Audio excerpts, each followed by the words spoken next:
오늘 일부 예배 하나님의 말씀은 요한복음 6장 16절에서 21절까지 말씀입니다.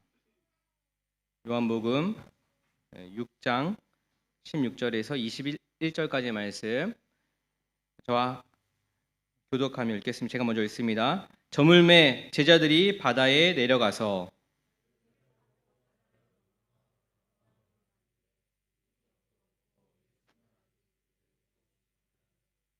큰 바람이 불어 파도가 일어나더라.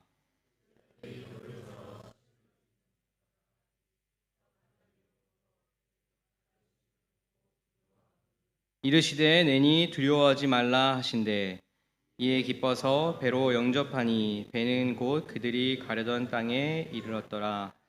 아멘. 내니 두려워하지 말라라는 제목으로 함께 말씀을 나누겠습니다. 저는 가끔 시간을 내서 이렇게 낚시를 갑니다. 처음 낚시를 이렇게 배울 때는 멋모르고 던진 그 낚싯줄에 고기가 걸리는 거 보면서 속으로 생각했습니다. 낚시 참 쉽네. 그렇게 생각한 적이 있는데 좀 이제 시간이 지나면서 그냥 낚시가 어느 정도 좀 익숙해지면서 그때는 이제 뭐 아무거나 잡는 것이 아니라 그러니까 내가 원하는 물고기를 잡아야겠다는 생각으로 거기에 맞는 준비를 해 갑니다. 그러니까 대상어를 잡아야겠다라는 그런 마음으로 가죠. 아침에 이렇게 뭐 기대를 가지고 이렇게 부푼 마음으로 갔지만 어떤 날은 정말 아침부터 저녁까지 이 낚싯줄을 뭐 몇십 번, 몇백 번이고 던졌지만 한 마리도 잡지 못한 경우가 있었습니다. 함께 간 제가 목사님에게 돌아오면서 이런 얘기를 했어요. 목사님, 차라리 전도가 쉽네요. 새벽부터 전도로 나갔으면 연락처라도 몇 개 받았을 텐데 한 마리도 이렇게 못 잡으니 차라리 전도가 쉬운 것 같습니다. 이런 얘기를 한 적이 있어요. 아이들이 어린지라 이렇게 아내 눈치 보면서 뭐 2달에 아니면 석 달에 겨우 한 번 가는 그런 낚시인데 한 마리도 잡지 못한 채 집에 다시 돌아가는 그 발걸음이요 되게 너무 아쉬웠습니다. 근데 그 생각을 하면서 제가 불현듯 베드로가 좀 생각이 났어요. 저야 뭐 낚시를 취미로 한다고 하지만 베드로의 원래 직업은 어부 아닙니까? 고기를 잡아야 먹고 살 수 있는 그런 직업을 가진 그런 어부입니다. 근데 베드로가 밤새 애써 그물을 내렸지만 단 한 마리도 잡지 못한 날이 있었습니다. 그걸 생각하면서 베드로의 마음이 좀 이렇겠구나 이런 생각도 좀 해보게 되었어요. 베드로의 삶에 대해서 우리가 좀 상상력을 좀 동원해서 그의 삶이 어땠을까? 그가 처음 예수님을 만났을 때 어떠한 마음을 가졌을까? 저희들이 한 발자국 더 들어가 그의 마음을 한번 살펴보기를 원하는데요. 베드로의 직업은 어부였습니다. 그 어부의 삶을 살고 있는 그에게 어느 날 예수님이 다가와 주셨어요. 밤새 애써 그물을 던졌으나 그날만큼은 단 한 마리도 고기를 잡지 못했습니다. 그걸 보고 예수님께서 저 깊은 곳에 가서 그물을 내려라 라고 말씀을 하셨어요. 그의 말에 순종하여 그물을 내린 베드로는 2배에 가득 찰 정도의 고기를 많이 잡게 되었다는 것입니다. 예수님은 시몬 베드로에게 말씀하셨어요. 두려워하지 말아라. 이제부터 너는 사람을 낚을 것이다. 그 말을 들은 베드로를 포함한 야고보와 요한이 그 말을 들은 동시에 모든 것을 내려놓고 예수를 따랐다라고 기록을 하고 있습니다. 그런데 여기서 예수님께서 예수님의 말씀대로 깊은 곳에 그물을 내리니 많은 고깃대를 잡자 베드로가 예수님에게 했던 말들을 여러분 기억하실 것입니다. 어떤 말입니까? 주님, 나에게서 떠나 주십시오. 나는 죄인입니다. 생각해 보십시오. 이런 놀라운 일이 벌어졌어요. 밤새도록 애를 썼으나 단 한 마리도 고기를 잡지 못한 이 상태에서 예수님 다가오셔서 깊은 곳에 그물을 던져라 라고 말씀하셨고 진짜 그렇게 그물을 내리니 큰 이익을 본 겁니다.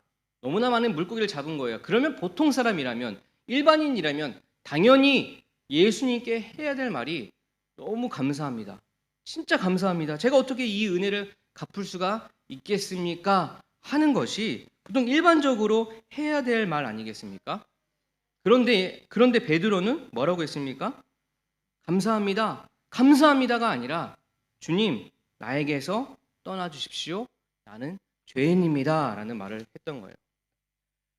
베드로는 이미 예수님에 대한 소식을 듣고 있었을 것입니다. 그리고 어느 날 정말로 예수님이 내 앞에 나타나 주신 거예요. 그리고 말씀하시기를 깊은 데로 가서 그물을 내려라, 고기를 잡아라 라는 말씀이었어요.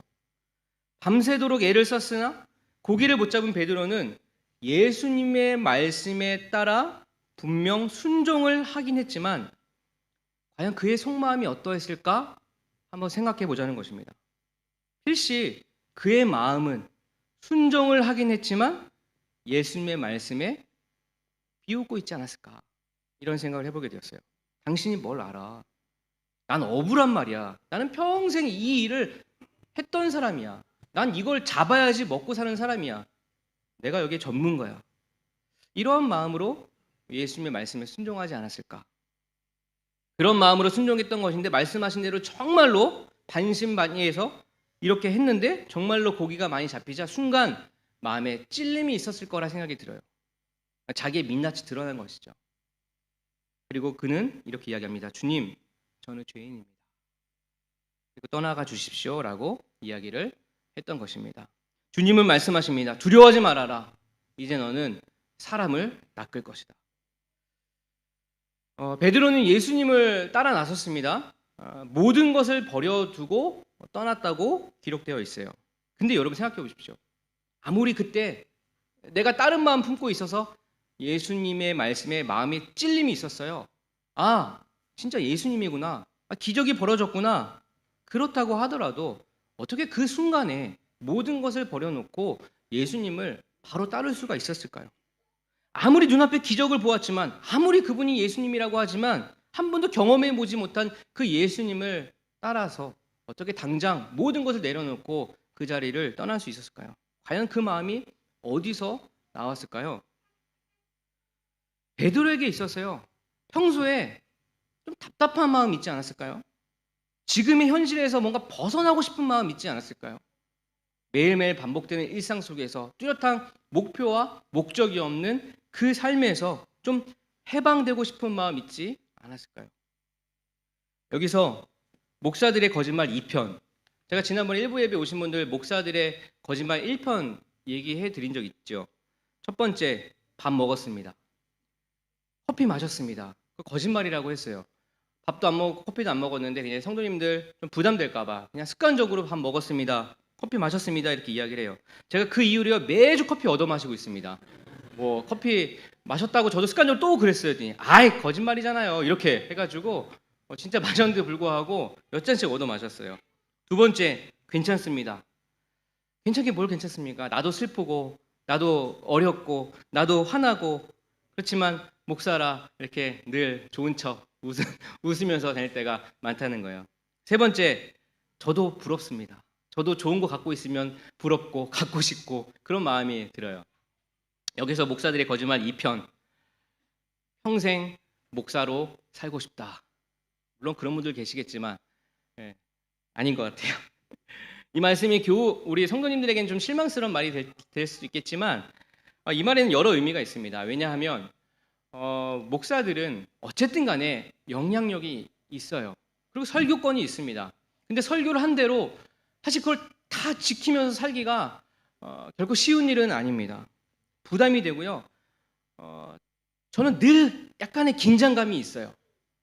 이렇게 가끔 누구에게 전화가 오거나 갑자기 뭐 좀 이렇게 표정이 안 좋아지거나 하면 늘 긴장감이 있습니다. 목사라는 직업 그 자체가 굉장히 부담스러워요. 그래서 저도 가끔은이에요. 가끔은 좀 해방되고 싶다. 좀 벗어나고 싶다. 그런 마음이 들 때가 있다는 것입니다. 그런데 사실이요. 어디 저뿐이겠습니까?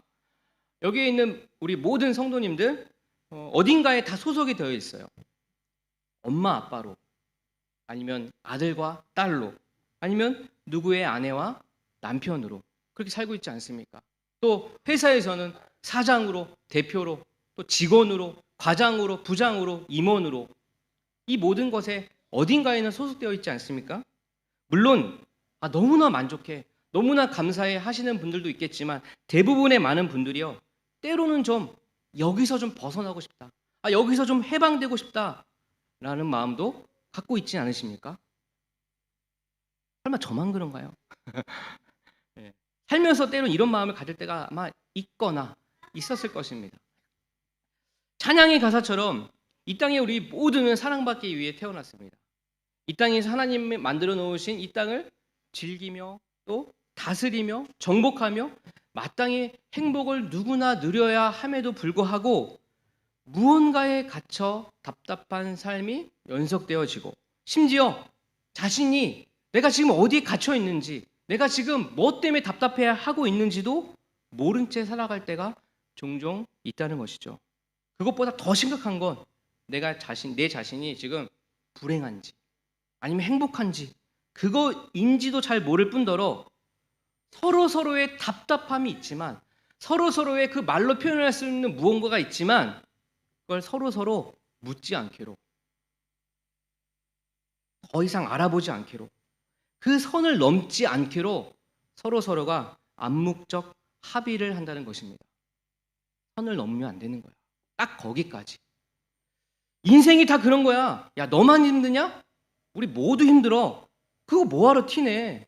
티내봤자 너만 손해야. 그냥 사는 거야. 물 흐르듯이 그냥 사는 거야. 가끔 뭐 여러분들도 뭐 페이스북이나 인스타그램 하시죠? 거기에 보면은 대부분의 등장하는 나의 모습은 좀 행복하고 즐겁고 우리 가족은 화목하고 사랑받고 있고 특별한 무언가를 누리는 것처럼 사는 것을 표현할 때가 굉장히 많습니다. 하지만 실상은 한 반반 정도 되는 것 같아요. 좋을 때도 있지만 그렇지 못할 때도 있죠. 그러나 그렇게 살지 못하고 있는 경우가 훨씬 더 많을 때도 있어요. 그런데도 나는 늘 웃고 있고 우리 가족은 너무 행복하고 만족하고 있고 이런 것들을 주로 우리의 SNS에 올립니다. 답답해하고 있지만 갈등하고 있지만 힘들지 않은 것처럼 벗어나고 싶지만 만족하고 있는 것처럼 병들어 있지만 여기저기 다 아프지만 아무 일 없이 건강한 것처럼 기독교인이기 때문에 난 좋은 사람이기 때문에 난 목사이기 때문에 난 직분자이기 때문에 만족해 감사해 감사하지 나 이 정도면 행복해 하면서 스스로를 가둬놓고 있지는 않으십니까? 나 힘들어 나 불행해 나 답답해 이것이 마치 우리 서로에게 금기어인 것처럼 말하지도 묻지도 않기로 서로 암묵적 합의를 하지는 않으셨습니까? 그런데 정말 이것이 옳을까요? 이것이 만드는 것일까요? 이래야만 강한 사람, 좋은 사람, 성숙한 사람, 성장한 사람이라고 말할 수 있을까요? 마가복음 2장 17절에 이렇게 말씀합니다. 마가복음 2장 17절에 예수께서 그 말을 들으시고 그들에게 말씀하셨다. 건강한 사람에게는 의사가 필요하지 않으나 병든 사람에게는 필요하다. 나는 의인을 부르러 온 것이 아니라 죄인을 부르러 왔다. 현대 사회에서 자신을 꾸밈없이 솔직하고 정직하게 드러내는 일이 여간 어려운 일이, 여간 쉬운 일이 아니에요. 그러나 자신을 정직하게 드러내는 길이 진정 살 길이라는 것입니다. 이 말씀은 자신을 정직하게 드러낼 수 있는 사회가 만들어져야 되고요. 그런 분위기가 만들어져야 되고요. 그런 것들을 받아들일 수 있는 교회가 돼야 한다는 것입니다. 내가 병이 들었고 나에게 좀 문제가 있고 내가 힘들고 내가 괴롭다는 것을 드러낼 수 있어야 비로소 나에게 구원이 필요하구나. 나에게 해방이 필요하구나. 라고 알기 때문입니다. 어떤 영화에 이런 말이 있어요. 뱀파이어가 구원에 더 가깝다. 뱀파이어가 구원에 더 가깝다. 차라리 자신이 어떤 존재인지 정말 하찮고 힘들고 어려운 존재에 드러내는 사람이 구원에 더 가깝다는 이야기예요. 가리고 덮고 감추고 꾸며내는 거짓 건강한 사람보다 좀 문제가 있고 좀 아프고 병든 사람에게 의사가 필요하듯이 우리에게는 정직하고 솔직한 모습이 필요하며 그것을 인정해주는 가정과 그것을 인정해주고 격려해줄 수 있는 교회와 그것들을 감싸 안아줄 수 있는 사회가 필요하다는 것입니다. 여러분들 우리는 무언가에 갇혀 있지는 않으십니까? 한번 시간을 내서 생각해 보십시오. 무언가에 중독되어 있지는 않으십니까? 대한민국은 성공이라는 그 말을 굉장히 집착하는 것 같아요. 제가 유치부 때부터 쭉 자라온 제 친구 한 5명 정도가 있습니다. 지금은 각자의 삶을 잘 살아내고 있어요. 근데 그 중에서 제 친구 한 명이요, 굉장히 사업을 크게 합니다. 처음에는 고생했지만 어느 정도 이제 자리를 잡으면서 뭐 한 분야에서 대한민국 매출 1위를 하고 있는 친구예요. 그 친구를 두고 우리 안에서 하는 이야기가 있습니다. 그 친구가 우리 중에서 제일 잘 나가. 제일 성공했어. 제일 잘 됐어. 이게 무슨 말인지 알죠? 근데 제 솔직한 마음은, 야, 제일 잘 나가는 게 뭔데? 성공이란 게 그게 뭔데? 제일 잘 된 게 뭔데? 라고 반박하고 싶지만 친구들이 설교한다고 할까봐, 목사가 설교한다고 할까봐, 목사가 친구한테까지 설교한다고 할까봐 말을 아낍니다. 세상의 분위기가 이렇게 된 거예요. 그런데 정작 그 친구하고 개인적으로 이야기할 기회가 있었어요. 그 친구가 이렇게 이야기합니다. 요즘에는 한 명씩 인간관계를 정리한다고 해요. 왜 그러냐 물어보니까 자기가 소위 성공을 하니까, 돈이 많아지니까 주위에 그렇게 돈 빌려달라는 사람이 많이 모인다는 겁니다. 어떻게 알고 전화를 하고 돈 좀 빌려달라고, 어려우니까 빌려달라고. 관계가 있기 때문에 안 빌려주기도 어렵고 빌려주면 안 갚고 너무 힘들다는 거예요. 그래서 그 얽히고 설킨 관계에서 좀 벗어나고 싶대요. 해방되고 싶대요. 정리하고 싶대요. 이런 이야기를 저한테 하니까 제가 마음이 참 씁쓸해지더라고요. 내가 아무리 어려워도 너에겐 돈 빌리지 않을게 라는 마음을 먹었습니다. 제가 운전을 하다가 신호에 딱 걸려서 있는데 앞에 큰 트럭이 서 있었어요. 보니까 그 트럭이요, 그 이삿짐을 옮기는 그런 트럭이었습니다. 근데 딱 제가 보다가 한 딱 문장이 제 눈에 딱 들어왔어요. 어떤 문장이냐면 히코시와 아토. 그러니까 이사는 아트라는 거예요. 이사는 예술이라는 거예요. 제가 속으로, 야, 이건 좀 오바 아닌가? 이런 생각이 들었습니다. 이사는 그냥 힘든 거지, 뭐 이사가 예술이고 뭐 이사가 아트인가? 이런 생각을 했는데 제가 딱 잊고 있었던 장면이 떠올랐어요. 예전에 저희 어머니가 이삿짐 일을 한 적이 있어요. 이삿짐을 하기 위해서는 아침 일찍 일어나야 됩니다. 그래서 누나와 저의 학교 갈 도시락을 챙기고 아침밥을 챙겨놓고 자기도 뭐 화장을 하고 뭐 준비를 하고 늘 저희보다 일찍 나갔던 그런 기억이 있어요. 그리고 일하고 돌아오면 녹초가 되어 있던 어머니의 모습. 평소 때보다 또 정했던 그 양보다 훨씬 일이 많아서 더 많은 일을 했는데 그만큼 돈 받지 못했다라고 하면서 그 불만을 말했던 어머니의 모습이 떠오릅니다. 엄마이기 전에 한 여성으로서 그 힘든 일을 하고 있는 그 남자들 틈에 끼어서 한 여성으로 일을 한다는 것 자체가 그렇게 쉬운 일은 아니더라고요. 그 일이 워낙 고된 일이라 어머니 늘 거기서 벗어나고 싶어 했던 그 마음을 기억합니다. 언제쯤이면 이 일을 안 할 수 있을까? 그런 말을 했던 적이 기억이 나요. 그렇습니다. 우리는 때로는 우리가 속해 있는 그곳에서 좀 벗어나고 싶을 때가 있어요. 내가 맡고 있는 그 역할에서 좀 해방되고 싶을 때가 있습니다. 복잡한 인간관계에서, 내가 하고 있는 그 직업에서, 닥친 현실로부터, 어딘가 소속되어 있는 바로 그곳으로부터 벗어나고 싶을 때가 있어요. 그리고 거기서 해방되기 위해서 나름 노력도 한다는 것이죠. 그런데 그 사람들은 이 벗어나고 싶은 것을 내면의 벗어남이 아닌 내가 지금보다 더 성장하게 되면, 내가 지금보다 무언가를 이루게 되면, 내가 더 큰 사람이 되면, 아, 내가 지긋지긋한 여기서 벗어날 수 있을 거야, 해방할 수 있을 거야 라고 생각하면서 거기에 집중해서 무언가 하기도 한다는 것이죠. 한 드라마에서 남자가 사랑하는 여자친구로부터 헤어짐의 통보를 받습니다. 남자가 고민해요. 아, 내가 왜 이렇게 차였을까? 고민을 하다 보니까 자신이 갖고 있는 초라함 때문이었다라는 것을 알게 되었어요. 어떤 초라함인가? 그 남자는 경기도에 살고 있었어요. 여자는 서울에 살고 있었습니다. 게다가 그 남자는 차가 없었어요. 그러다 보니까 차로 데이트를 할 수가 없는 거예요. 요즘 남녀들 다 차로 데이트하는데 자기는 차가 없는 거예요.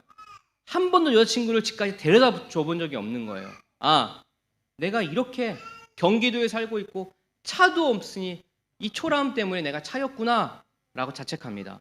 그런데 어느 날 그에게 기적 같은 일이 생겼어요. 그의 아는 사람이 그 남자에게 차를 빌려줍니다. 그 차가 어떤 차면 바로 롤스로이스예요. 롤스로이스 아십니까? 우리 여성분들은 롤스로이스, 벤츠 이런 거 모르고 그 한 단어로 얘기한다고 하더라고요. 외제차 이렇게 맞나요?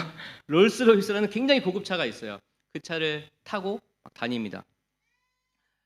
한동안 롤스로이스를 타고 다니니까 매일 갈등하고 매일 고민하고 매일 자기 마음을 힘들게 했던 그 작은 일에 더 이상 마음이 가지 않았다는 거예요.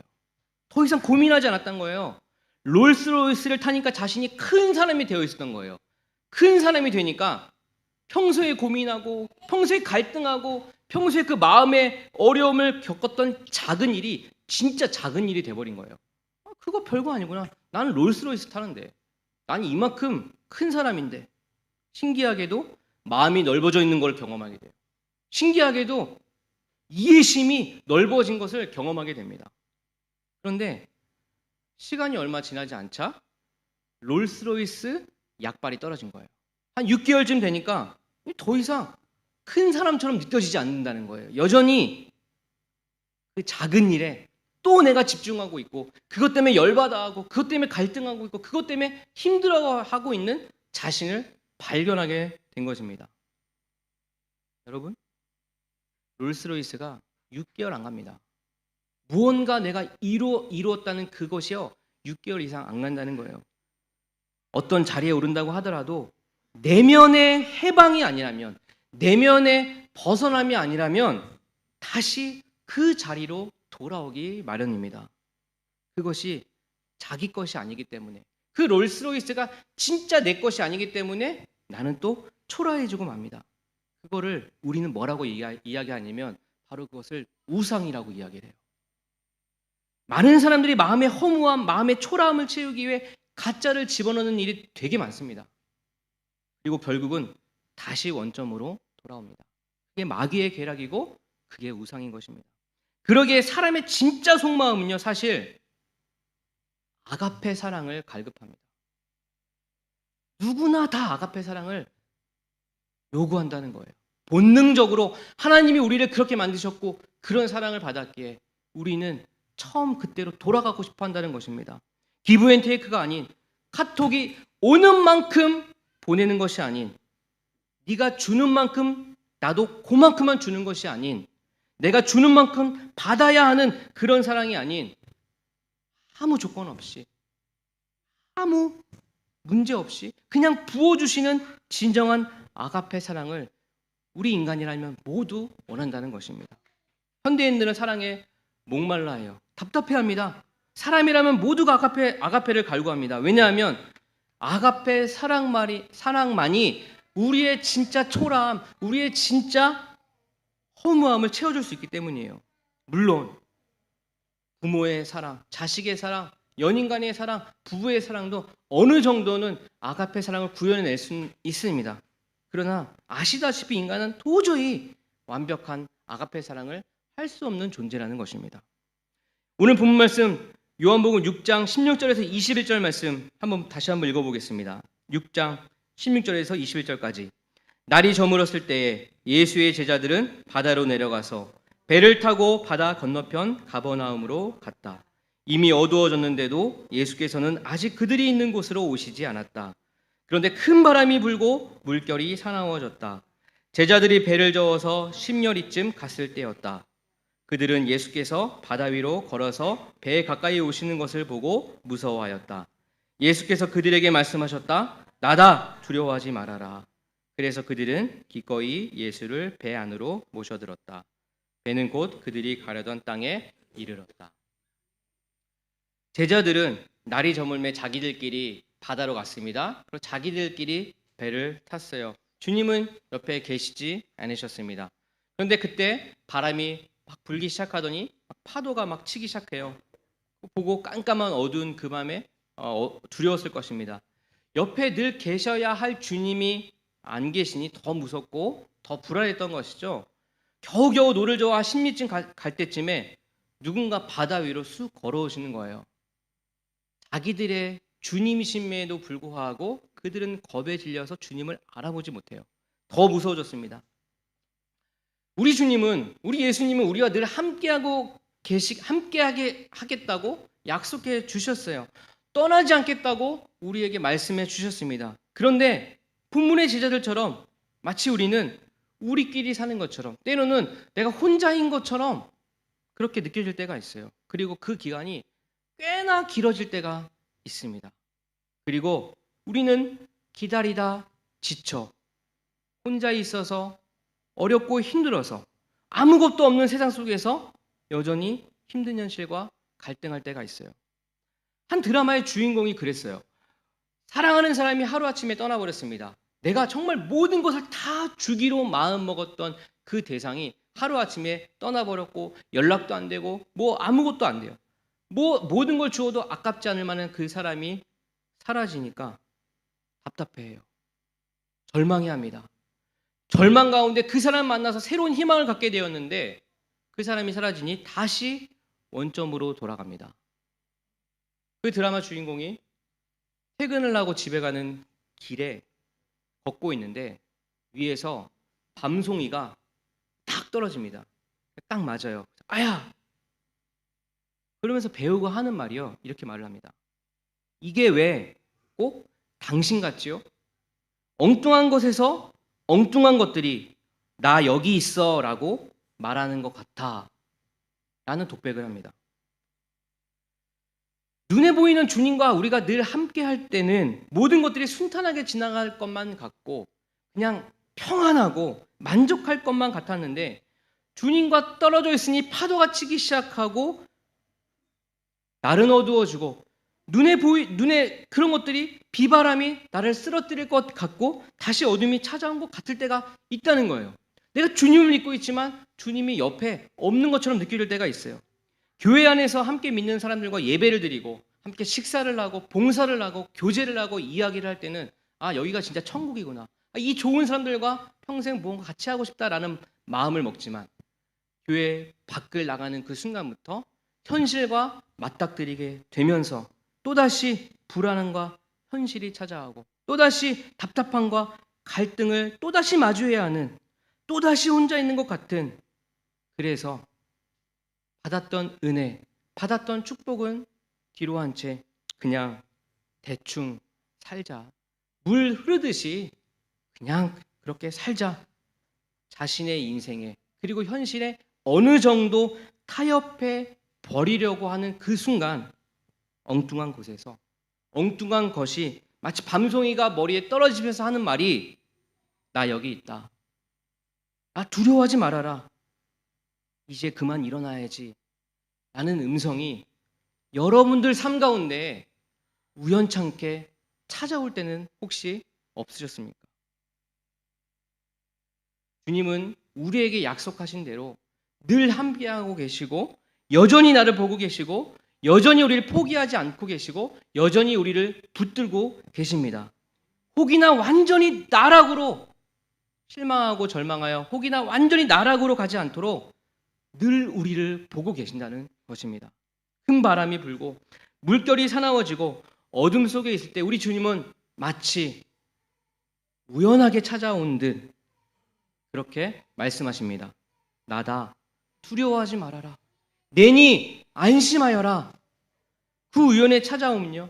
내가 잘 되고 있을 때, 내가 거룩하게 지내고 있을 때, 내가 멋진 모습으로 지낼 때뿐만 아니라 내가 실수하고 있을 때, 내가 어둠 속에 홀로 있을 때, 내가 죄를 짓고 있을 때, 내가 망가져 있을 때도 여전히 우연처럼 찾아오신다는 것입니다.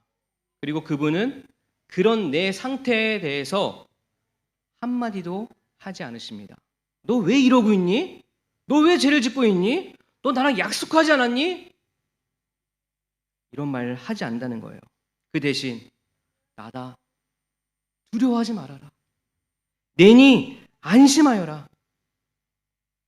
여러분 지나가다가 우연히 떨어진 밤송이가 마치 그분인 것처럼, 마치 그 하나님의 사랑이라는 것을 우리가 확신하게 되면요, 아, 여전히 주님이 나를 보고 계시는구나, 여전히 주님이 나를 붙들고 계시는구나 라는 것을 우리가 확신을 얻게 된다면, 여러분, 사람은요 그때부터 강해집니다. 변함없이 늘 함께 있는 사랑을 느끼고 있는 인간은 비로소 진정한 내면의 벗어남을 누릴 수 있게 되는 거예요. 그리고 내면의 벗어남을 누리게 되면 내가 받은 그 사랑처럼 나도 사랑을 시작하게 될 수 있게 됩니다. 기브 앤 테이크가 아닌 무조건 주는 사랑을 나도 할 수 있게 된다는 것입니다. 사랑을 하면 강해져요. 사랑을 하면 그때부터 사람은 막 단단해집니다. 여러분, 세상에서 가장 강한 사람 누구라고 생각하십니까? 세상에서 가장 강한 사람, 세상에서 가장 강한 사람은 바로 아빠고 바로 엄마입니다. 사랑하는 자녀가 생기면 부모는 강해집니다. 무서울 것이 없어져요. 시퍼런 저 바다에 아이가 빠져 있으면 고민하지 않고 0.1초로 바다에 뛰어듭니다. 총칼 앞에, 자녀 앞에 맞서 싸울 수 있게 돼요. 자녀를 위한다면 그까지 쪽팔린 거, 그까지 자존심, 자녀를 위하면 무릎 꿇을 수 있습니다. 여러분, 사랑을 하게 되면, 진짜 사랑하는 대상이 생기게 되면 사람은 강해집니다. 단단해져요. 우리를 사랑하는 우리 주님은 이미 우리를 위해서 자기 목숨을 버리신 유일한 분이십니다. 아가페 사랑을 하셨어요. 그 아가페 사랑을 받은 우리는 그것이 나에게 확신으로 다가온 순간 우리는 내면의 벗어남을 누릴 수 있게 되고, 그리고 누군가를 사랑하게 됩니다. 누군가를 사랑하게 되면 여러분, 무서울 게 사라집니다. 나다, 두려워하지 말라. 그렇습니다. 주님이 계시기에 우리는 두려움을 벗어날 수 있는 것이고, 주님이 계시기에 진정한 내면의 해방을 누릴 수 있게 되는 것입니다. 여러분, 주님 앞에 정직하십시오. 주님 앞에 솔직하십시오. 건강한 사람에게는 의사가 필요 없으나 병든 사람에게는 필요하다라는 그 말씀을 붙드십시오. 나는 의인을 부르러 온 것이 아니라 말씀하십니다. 나는 성숙된 너를 보러 왔다. 성숙된 너를, 성장한 너를 내가 구원하러 왔다가 아니라 병들고 아프고 찌질하고 넘어져 있고 절망하고 손가락질 당한 너를 위해 내가 이 세상에 왔다라는 그 말씀을 여러분 붙드시기를 바랍니다. 진정한 사랑을 받아 진정한 내면의 벗어남을 우리 모두가 누리시기를 원합니다. 그리고 그 사랑을 받았다는 것을 내가 확신한다면, 내가 그걸 정말 믿는다면 여러분, 그 사랑을 한번 해보지 않으시겠습니까? 그 사랑을 한번 연습하듯 해보시지 않겠습니까? 누군가를 또 해방시켜 줄 수 있는 그 사랑을 한번 해보시지 않으시겠습니까? 저 여러분이 그 사랑을 이미 받고 있고 그 사랑을 이미 경험했다면 이제는 사랑함으로 우리도 강해지는, 우리 교회가 강해지는, 우리 가정이 강해지는, 우리 사회가 강해지는 저와 여러분 되기를 진심으로 기도합니다. 제가 기도하겠습니다. 하나님 아버지, 그렇습니다. 우리는 살면서 무언가 해방되고 싶고 벗어나고 싶을 때가 있습니다. 하지만 그때마다 우연하게 찾아오는 마치 밤송이처럼 나다, 두려워하지 말라, 내가 너와 함께하고 있다 하는 주님의 음성을 다시 듣고 다시 일어나기를 소망합니다. 주님이 주셨던 그 아가페 사랑을 다시 한번 확신하고 이제는 나도 그와 같은 사랑을 함으로 내면의 벗어남을 누리고 내면의 해방을 누리고 내 자신이 단단해지고 강해지는 것들을 경험하기를 소망합니다. 하나님, 일주일을 그런 주님을 묵상하며 일주일을 승리하며 나아갈 수 있도록 인도하여 주시옵소서. 감사드리며 예수님의 이름으로 기도합니다. 아멘.